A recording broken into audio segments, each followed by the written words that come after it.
लोकयन्ति यं श्यामसुन्दरमचिन्त्य गुणस्वरूपम् गोविन्दमादिपुरुषं तमहं भजामि।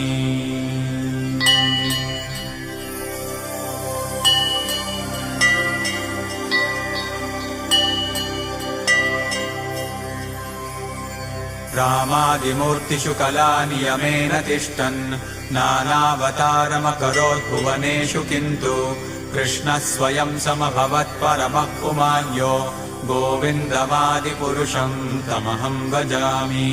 यस्य प्रभा प्रभवतो जगदण्डकोटिकोटिष्वशेषवसुधादिविभूतिभिन्नम् तद्ब्रह्मनिष्कलमनन्तमशेषभूतम् गोविन्दमादिपुरुषं तमहं भजामि। माया हि यस्य जगदण्डशतानि सूते त्रैगुण्यतद्विषयवेदवितायमाना सत्त्वावलम्बि